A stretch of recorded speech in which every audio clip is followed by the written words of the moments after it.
내가 먼저 웃음 주지 못하고 이렇게 머뭇거리고 있네.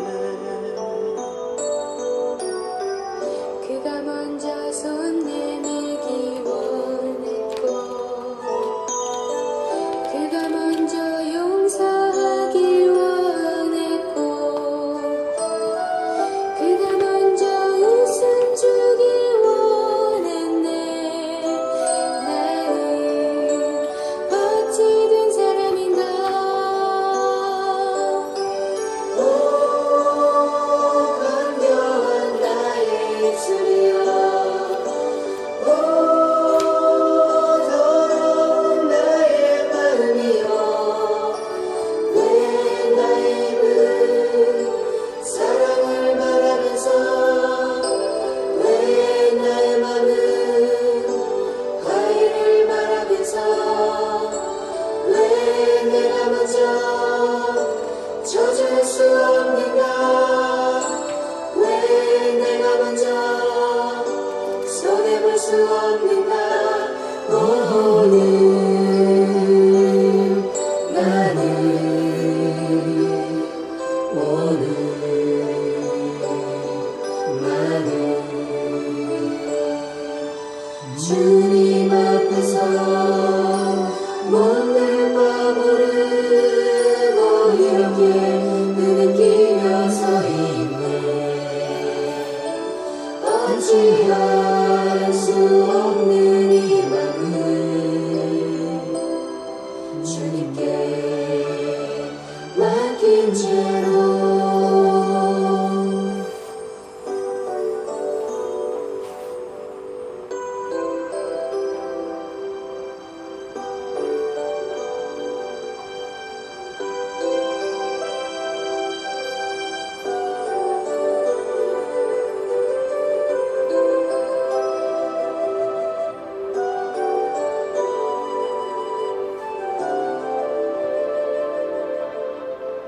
내가 먼저 섬겨주지 못하고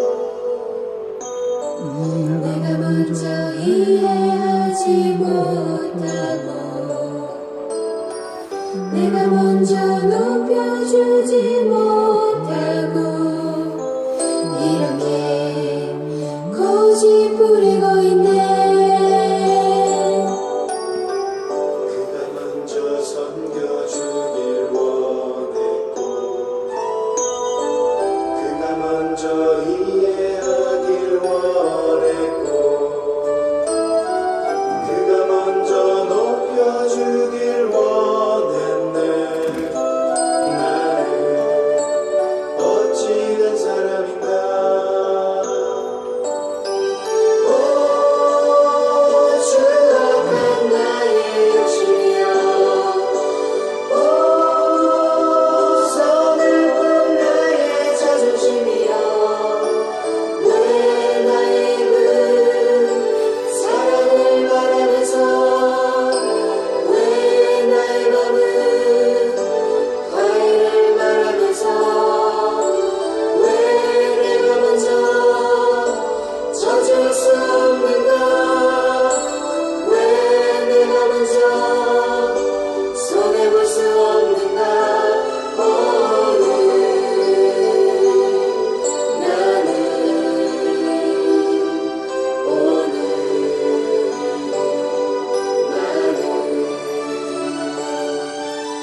주님 앞에서 몸을 빠부르고 이렇게 느끼며 서 있네.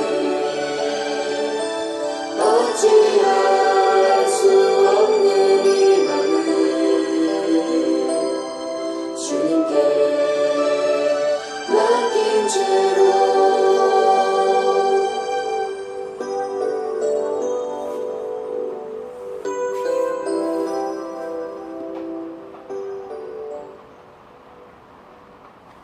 할렐루야. 오늘 아침은 진리와 오해를 어떻게 분별할까 한번 2단 사입에 대해서 다시 한번 짚고 넘어갑니다. 첫 번째 우리가 영적 분별이란 무엇인가, 영적 분별을 할 줄 알아야 되는데 그리스도인이 해야 할 일은 영적 분별입니다.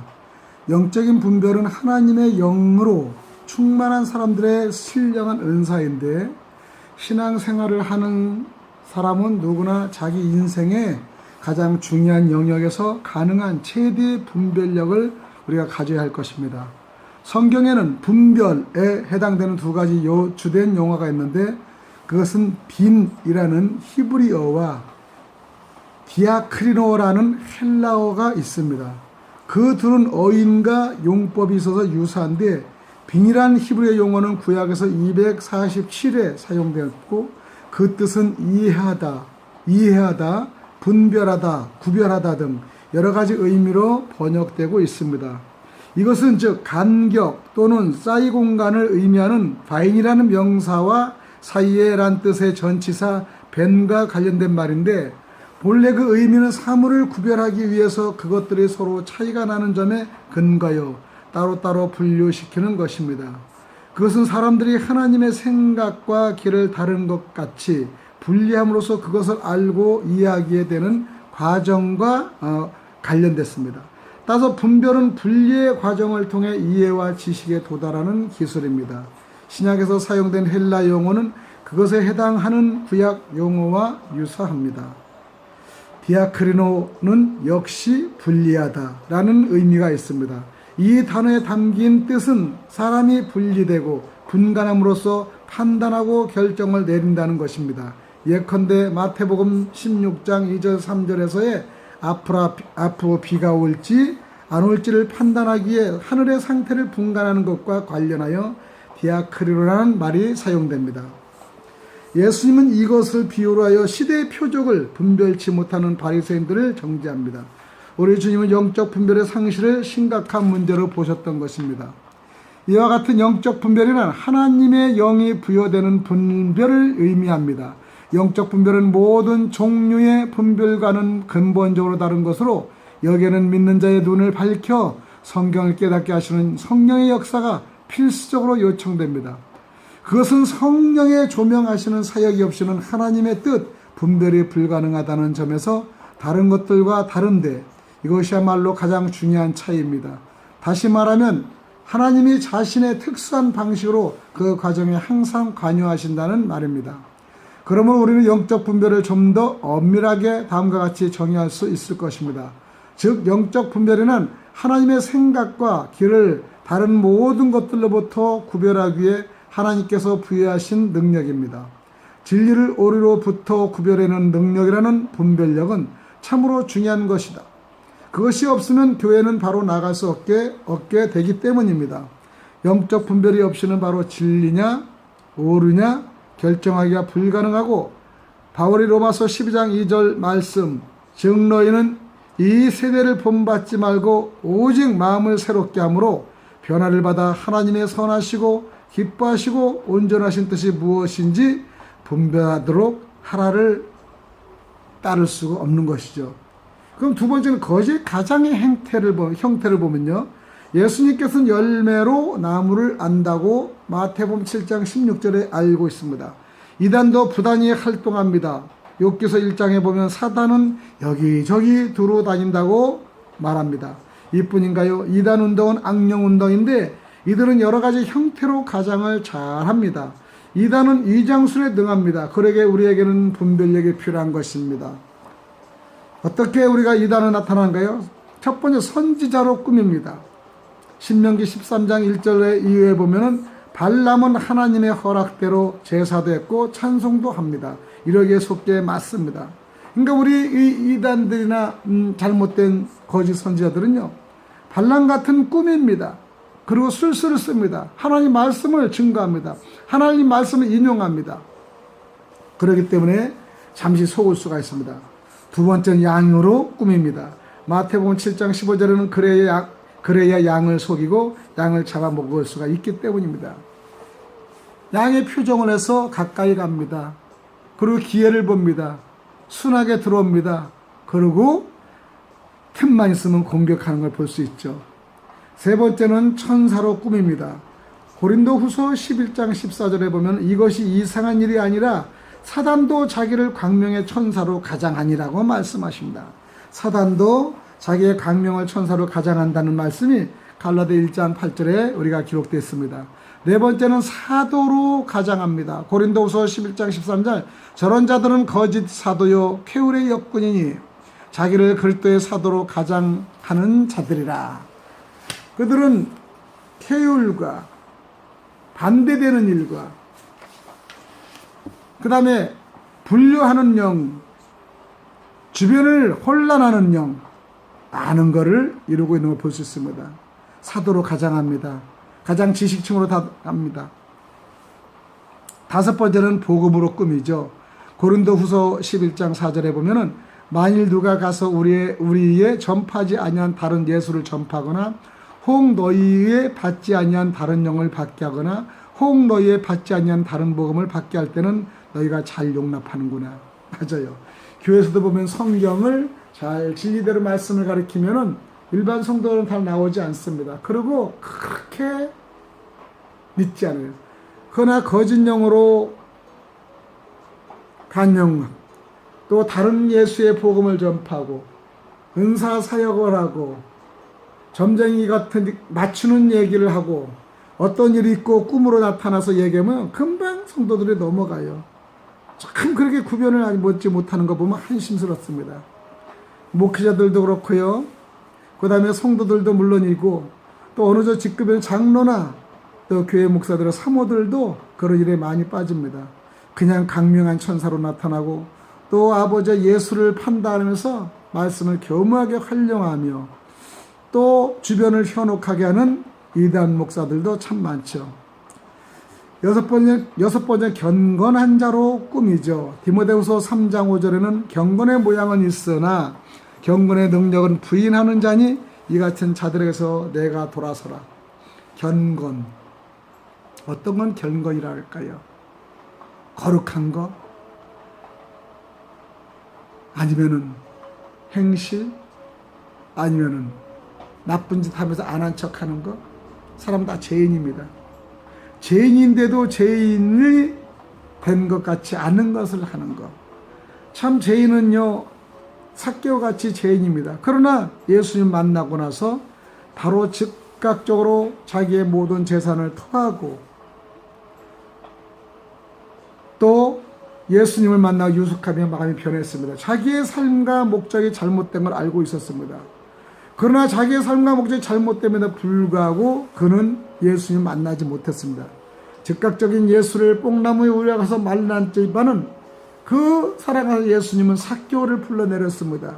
이름 한번 불러준 삭개오는 그냥 마음이 감동을 받았습니다. 우리는 성령의 감동을 받아야 됩니다. 경건한 그들은 그걸 느끼지 못합니다. 바리새인들은 그들을 느끼지 못합니다.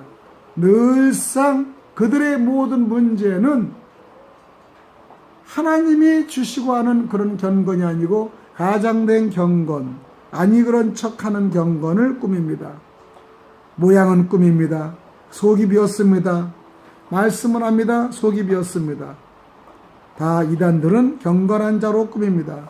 요즘에 신천지 어떨까요? 얼마나 멋집니까? 예배 얼마나 꾸밉니까? 대학 졸업하는 같이 몇백 명씩 졸업식 하는데 정말로 난립니다. 멋집니다. 공산당 같습니다. 평신도들이 봐서는 참 느끼고 멋져 보이고 모양 있어 보입니다. 그리고 주변을 보면 능력 있어 보입니다. 참 주의하시기 바랍니다. 일곱 번째는 그리스도로 꾸밉니다. 마태복음 24장 23절 24절을 보면 그때 사람이 너희에게 말하되 보라 그리스도가 여기 있다 저기 있다 하여도 믿지 말라. 거짓 그리스도들과 거짓 선지자들이 일어나 큰 표적과 기사를 보이어 할 수만 있으면 택하신 자들도 미혹하게 하리라. 요즘은 안 믿어서 넘어가는 것이 아니라 믿는 사람이 넘어가는 거예요. 연약한 목회자들, 연약한 직분자들 넘어갑니다. 특히 여성 권사들 많이 넘어갑니다. 말씀한 거에 뿅 가는 겁니다. 정말 진리의 말씀을 기도를 많이 하는 척하면서 넘어갑니다. 기도를 하면서 여기 있다 저기 있다 쫓아다닙니다. 그리고 거짓 그리스도를 알지 못합니다. 미혹을 알지 못합니다. 말 잘합니다. 행동 잘합니다. 할 수만 있으면 택하신 자들을 미혹하는 그들의 전략은 믿는 그들에게 다가가고, 그 다음에 직분자한테 다가가고, 교회 성도한테 다가가서 불평과 불만이 있는 그들에게 다가갑니다.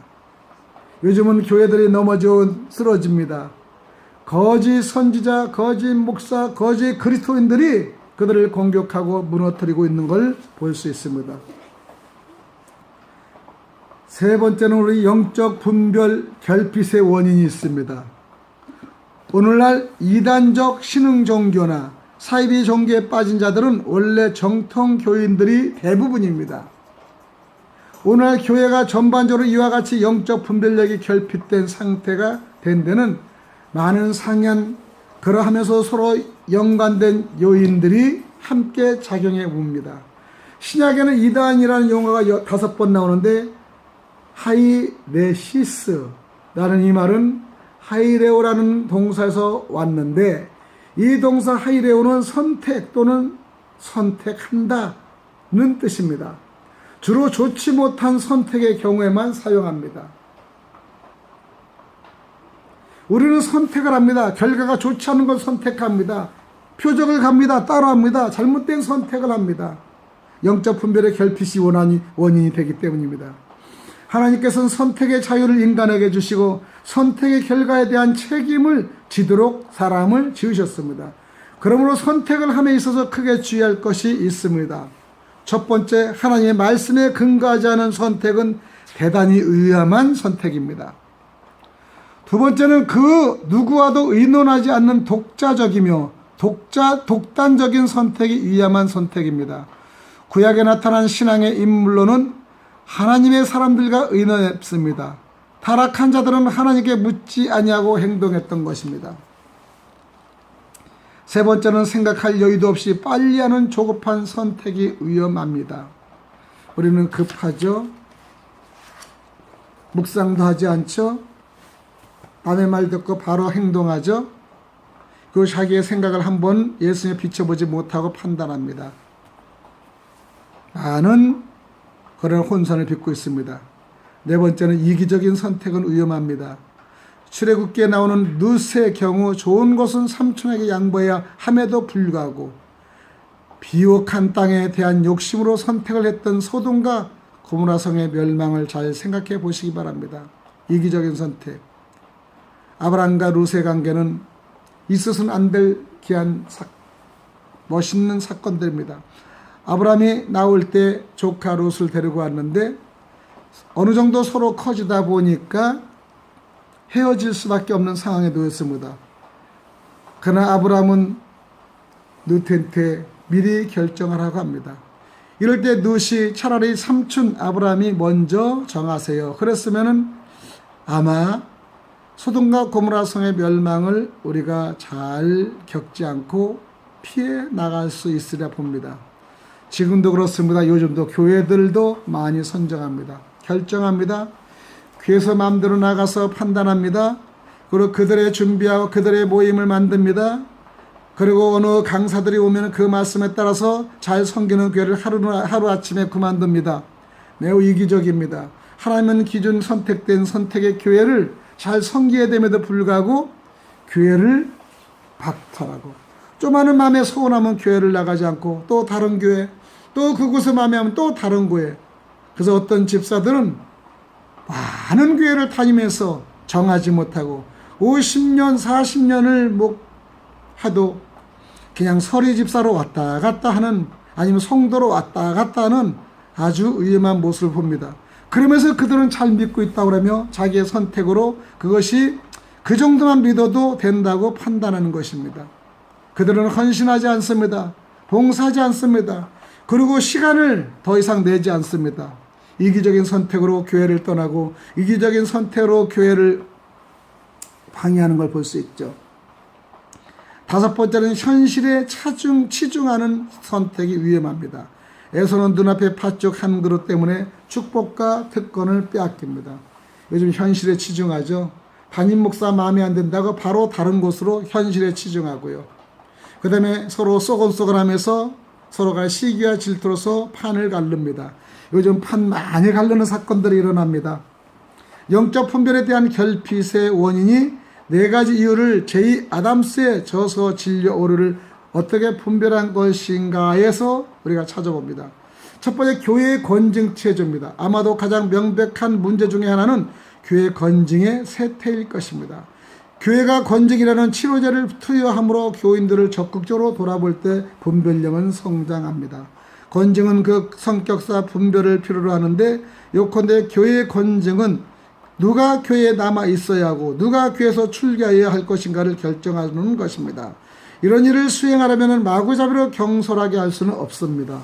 건증은 너무 약해도 너무 강해도 안 된다는 것입니다. 따라서 이를 적절히 하기 위해서는 최고의 영적 분별이 요구되는 것입니다. 교회가 18세기, 19세기에 너무 잦았던 건증의 남용에 대한 반동으로 사실상 교회의 건증을 없애버렸을 때 그 터진 뚝으로 자유교회가 교회에 침투하게 되었고 세속의 물결이 휩쓸어 들어왔습니다. 그래서 진리와 비진리가 통합돼 버렸고 성과 속의 구분 없이 혼합돼 버렸습니다. 교회 건증은 교회와 세상 사이의 방벽을 세웁니다. 따라서 건증이 사라지면 그 양자를 구별하는 것이 불가능하기 때문입니다. 두 번째, 연속대 대립입니다. 교회에서 건증이 사라지자 교회와 세상 사이의 구별이 희미하고 교회가 세상과 친밀해지는 쪽으로 그 관심이 변했으며 대립이라는 성경적 개념이 거의 사라지게 되었습니다. 창세기부터 요한계시록까지 하나님의 생각과 길은 다른 모든 것들과 대립되어 있습니다. 성경이 가르치는 바는 전적으로 하나님의 것이 아닌 그 어떤 생각이나 길도 다 그릇된 것이며 배격되어야 한다는 것입니다. 성경에 의하면 약간 잘못된 것이나 아주 잘못된 것이나 모두 똑같습니다. 왜냐하면 하나님은 오직 한 분이시며 참된 삶의 방식도 단지 하나, 그 하나님의 방식만이 있을 뿐이기 때문입니다. 현대의 심성에서 심지어 교회에서조차는 연속적 심성입니다. 즉 진리와 가치는 절대적인 것이 아니고 상대적이라는 것입니다. 이런 문화가 우리의 문화를 지배하고 있습니다. 그렇기 때문에 사물과 가치를 날카롭게 대립하는 성경적 가르침이 많은 사람들에게 거슬리게 느껴지는 것이며 현대의 지성에 맞아들어 자기가 지기가 어려운 것입니다. 대립이 중요성을 갖는 성경에서 분별, 하나님의 생각과 길을 다른 모든 것들과 구별할 수 있는 능력입니다. 매우 중요합니다. 성경의 거의 모든 페이지에서 그런 대립적인 가르침을 발견할 수 있을 뿐 아니라 히브리어의 자체의 구성까지도 대립을 가르치기 위해 고안된 것처럼 보입니다. 성경의 많은 시편의 잠언들, 심지어 일부 역사서까지도 구조면에서 대립적 성경을 가지고 있습니다. 사도 바울이 에베소 장로들에게 이렇게 권고합니다. 내가 떠난 후에 흉악한 이리가 너희들에게 들어와서 그 양떼를 아끼지 아니하며 또한 너희 중에서도 제자들을 끌어내어 자기를 쫓게 하려고 어그러진 말을 하는 사람들이 일어날 줄을 내가 아노니 대립과 분별의 필요성에 대한 강조가 이 경고에 담겨 있다라고 고백합니다. 그리스도와 사도들이 끊임없이 논쟁을 벌이고 돌에 맞고 채찍에 상하고 죽임을 당했던 것은 세상과의 일치를 추구하고 가능한 한 통합하려고 했기 때문이 아니었습니다. 그들이 고난받은 것은 세상의 속임수와 정반대되는 진리를 위해 굳건한 대립적 입장을 취했기 때문입니다. 오늘도 성도 여러분, 지금까지의 말씀을 잘 듣고 또 깨달아서 또 명당된 귀한 하나님의 본성에 들어가는 저희들이 되기를, 또 승리하는 저희들이 되기를 바랍니다. 다음에는 조직신앙의 소울에 대해서 말씀을 드리겠습니다. 감사합니다.